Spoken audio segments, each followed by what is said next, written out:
নমস্কার বন্ধুরা, জেবি কিচেনে সবাইকে স্বাগত। আশা করি সবাই ভালো আছেন। আজ আপনাদের সঙ্গে শেয়ার করব বেকারির মতো বিস্কুট কীভাবে সহজে বানিয়ে নেওয়া যায় সেটাই। এই দেখুন, আমি এক বাটি আটা নিয়েছি। এই আটা দিয়েই আমি আজ বিস্কুটটা তৈরি করব। আপনারা আটা দিয়েও করতে পারেন, ময়দা দিয়েও করতে পারেন, কোনো সমস্যা নেই। আটাটা বেশি স্বাস্থ্যসম্মত, সেই জন্য আমি আটা দিয়েই করব। আর সাদা তেল নিয়েছি, তেলের পরিবর্তে আপনারা ঘি কিংবা বাটারও নিতে পারেন।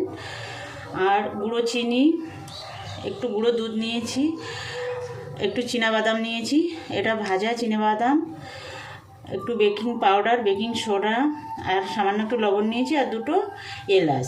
এই সামান্য কয়েকটা উপকরণ দিয়েই সুন্দর বিস্কুট তৈরি হয়ে যাবে। সেটাই আজ আপনাদের সঙ্গে শেয়ার করব। বন্ধুরা, সঙ্গে থাকুন। প্রথমে আমি এই এলাচ দুটো একটু থেতো করে নেব। এর এলাচটা আমার লাগবে না, এর দানাটাই লাগবে। দানাটা একটু থেতো করে নেব। দেখুন বন্ধুরা, এলাচ দুটো আমি থেতো করে নিয়েছি। এই খোসাটা ফেলে দেবো, আর শুধু এই যে দানাগুলো যে গুঁড়ো গুঁড়ো হয়েছে এটাই আমি নেব। এবার আমি এই চীনাবাদামগুলো একটু ভেঙে নেব। গোটা গোটা আছে, এই জন্য একটু ভেঙে নেব। এই দেখুন বন্ধুরা, বাদামটাও আমি ভেঙে নিয়েছি। এবার আমি বড় একটা বাটি নিয়েছি, এর মধ্যে আমি তেল ঢেলে দিলাম। হাফ বাটির একটু কম নিয়েছি তেলটা। আমি এক বাটি আটা নিয়েছি, তার জন্য হাফ বাটির একটু সামান্য কম তেল নিয়েছি। আপনারা যদি আটা বেশি নেন সেই ক্ষেত্রে তেল বাড়িয়ে বা কমিয়ে নিতে পারেন। এবার এর মধ্যে আমি 2 চামচ গুঁড়ো চিনি দিয়ে দেব। এবার এটা মেশাবো ভালো করে। গুঁড়ো চিনি নিলে ভালো হয়, তাড়াতাড়ি মিশে যায়। যদি আপনাদের কাছে গুঁড়ো চিনি না থাকে সেক্ষেত্রে গোটা চিনি দেবেন, কিন্তু মেশাতে একটু দেরি হবে। গুঁড়ো চিনি বানানো তো কোনো কঠিন ব্যাপার না। এটা মিক্সিতেও করতে পারেন, শিলপাটাতেও একটুখানি চিনি গুঁড়ো করে নিলেই হয়ে যায়। ভালো করে মিশিয়ে নিতে হবে। এই চিনিটা মেশালে একদম ক্রিমের মতো হয়ে যাবে। দেখুন বন্ধুরা, তেল আর চিনিটা আমি কি সুন্দর মিশিয়ে নিয়েছি, একদম ক্রিমের মতো লাগছে। এবার আমি এই যে একটা চালনি নিয়েছি, আটাটা চেলে নেব। বিস্কুট তৈরি করতে গেলে কিন্তু আটাটা চেলে নিতে হবে বন্ধুরা।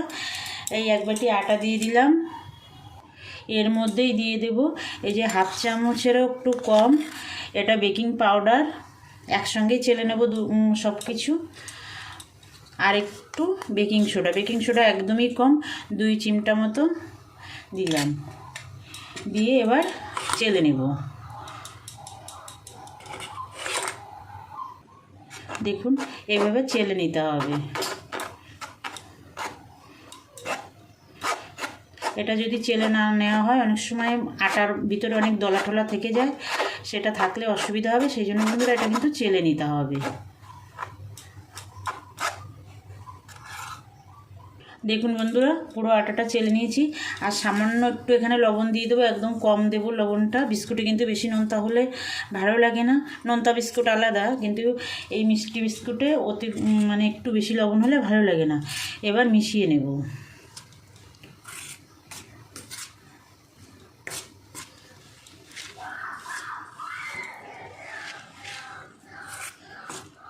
হাত দিয়েই মাখবো, একটু ঠেসে ঠেসে মাখতে হবে। এই পর্যায়ে আমি এই যে দুটো এলাচ দানা থেতো করে রেখেছি, সেই থেতো করা এলাচ দানা দুটো দিয়ে দেব। দিয়ে দেব খানিকটা এই যে বাদাম থেতো করে রেখেছি, সেই বাদাম। আর দিয়ে দেবো এই যে গুঁড়ো দুধটা।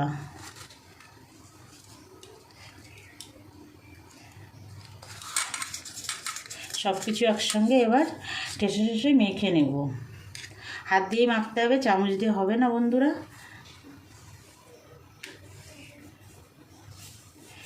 এইখানে আমি চীনাবাদাম দিলাম, আপনারা চীনাবাদাম দিতে পারেন, কাজু বাদাম দিতে পারেন, কোনো অসুবিধা নেই। আপনাদের পছন্দ মতো আপনারা দেবেন।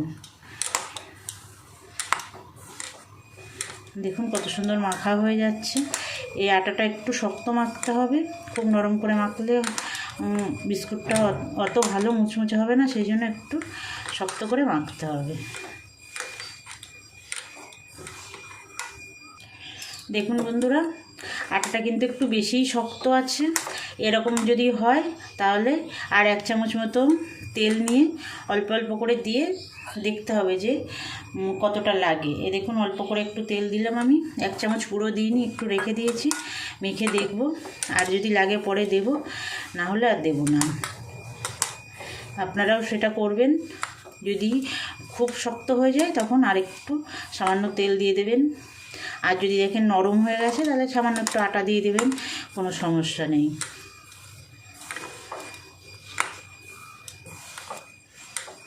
সুন্দর করে মেখে নেব।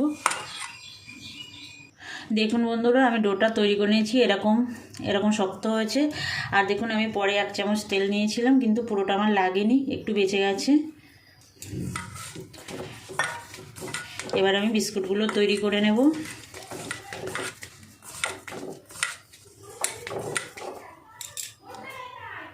দেখুন বন্ধুরা, বিস্কুটটা তৈরি করে নেব। আপনারা আপনাদের সাইজ মতো করবেন। আমি দেখুন এই যে এতটা নিয়েছি, এই সাইজের করব।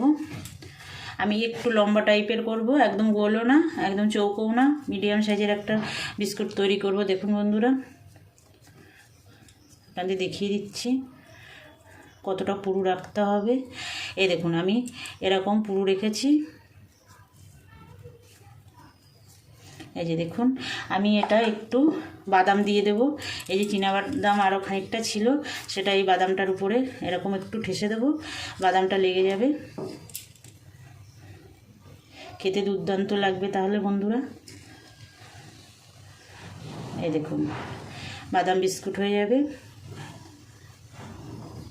এই যে কত সুন্দর লাগছে দেখতে, দেখুন। এইভাবে আমি সব বিস্কুটগুলো বানিয়ে নেব।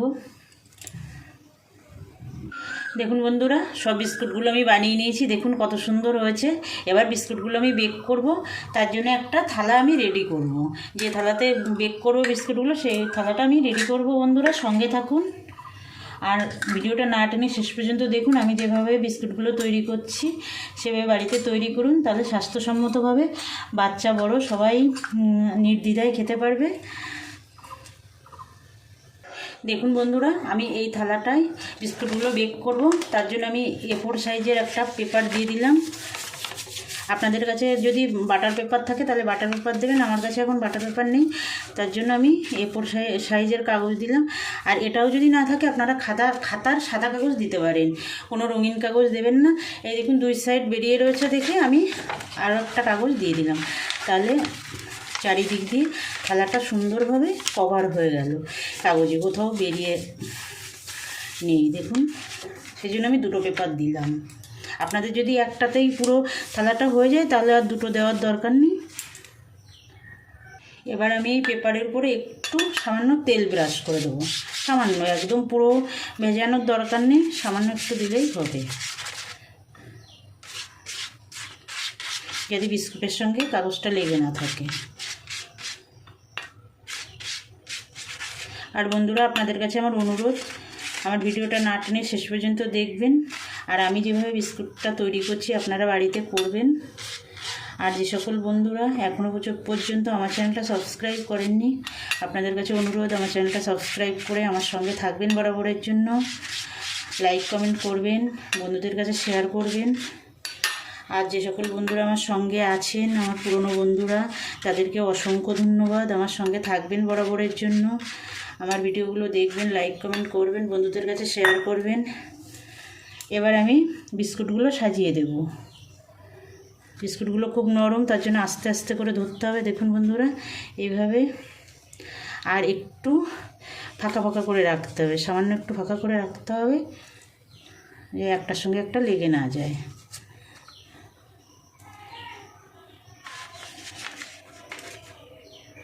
দেখুন বন্ধুরা, বিস্কুটগুলো আমি সাজিয়ে নিয়েছি। একটা বিস্কুট বেশি হয়ে গেছিলো, তার জন্য এই এক সাইডে দিয়ে দিয়েছি। একটার জন্য তো আবার পরে বেক করব, সেই জন্য আমি একবারেই দিয়ে দিলাম। আর এই ছোটো বিস্কুটটাও দেখুন এখানে দিয়ে দিয়েছি। এবার আমি একটা কড়াই গরম করে নেব।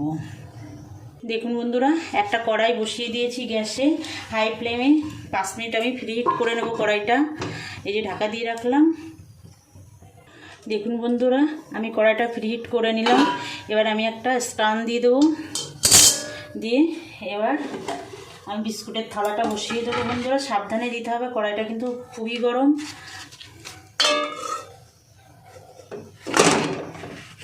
বসিয়ে দিলাম। এবার আমি একটা ঢাকা দেব। ঢাকা দিয়ে আমি এটা দিয়ে এই যে আমার যে হামানদিস্তাটা আছে পাথরের, ওটা দিয়ে আমি একটু চাপা দিয়ে রাখবো যাতে হাওয়াটা বেরিয়ে না যায়। আমি প্রথম 5 মিনিট হাই ফ্লেমে রাখবো। একদম ঘড়ি ধরে রাখতে হয় বন্ধুরা, প্রথম 5 মিনিট হাই ফ্লেমে রাখতে হবে। দেখুন বন্ধুরা 5 মিনিট কিন্তু হাই ফ্লেমে হয়ে গেছে। কি পর্যায়ে আছে দেখুন বিস্কুটগুলো, এই যে দেখুন এই পর্যায়ে আছে। এবার আমি লো ফ্লেমে রাখবো 10 মিনিট। একদম লো ফ্লেমে রাখতে হবে বন্ধুরা, আর হাই ফ্লেমে না। হাই ফ্লেমে প্রথম 5 মিনিট, তারপরে 10 মিনিট লো ফ্লেমে। 10 মিনিট পরে ফেরত আসছি। দেখুন বন্ধুরা 10 মিনিট হয়ে গেছে, বিস্কুটগুলো হয়ে গেছে। এবার আমি গ্যাসটা অফ করে দেবো। অফ করে দিয়ে ঠান্ডা হতে দেবো। ঠান্ডা না হওয়া পর্যন্ত কিন্তু বিস্কুটগুলো তোলা যাবে না বন্ধুরা, ঠান্ডা হবে তারপরে তুলতে হবে। দেখুন কতটা ফুলে গেছে। একটু উপরে হাত দিয়ে দেখতে হবে শক্ত হয়েছে কিনা। মোটামুটি শক্ত হয়েছে, আর ঠান্ডা হলে একদমই শক্ত হয়ে যাবে। ঢাকা দিয়ে ঠান্ডা হতে দেব। দেখুন বন্ধুরা বিস্কুটগুলো ঠান্ডা হয়ে গেছে। এবার তুলে নেব। দেখুন কত সুন্দর হয়েছে দেখতে। তুলে নেব। দেখুন দেখুন নিচেটাও কত সুন্দর হয়েছে। দেখুন সব বিস্কুটগুলো তুলে সাজিয়ে নেব। একটু চামচ দিয়ে চাপ দিই, শক্ত হয়ে গেছে। একটু চাপ দিলেই উঠে যাবে। এই যে দেখুন কত সুন্দর হয়েছে। দেখুন দেখুন বন্ধুরা রেডি হয়ে গেছে বিস্কুটগুলো। কত সুন্দর হয়েছে বন্ধুরা। বানিয়ে নেবেন খুব সহজে, একদম স্বাস্থ্যসম্মতভাবে আটার তৈরি বিস্কুট, বেকারির মতো। যদি আপনারা আটাটা আগে মেখে রাখেন তাহলে চা বসিয়ে দিয়ে চা হওয়ার আগেই হয়ে যায় বিস্কুটটা। বানিয়ে নেবেন। বানানোর অনুরোধ জানিয়ে আজকের ভিডিওটা এখানে শেষ করছি। আবার দেখা হচ্ছে অন্য কোনো নতুন ভিডিওয়। ভালো থাকবেন সবাই। নমস্কার।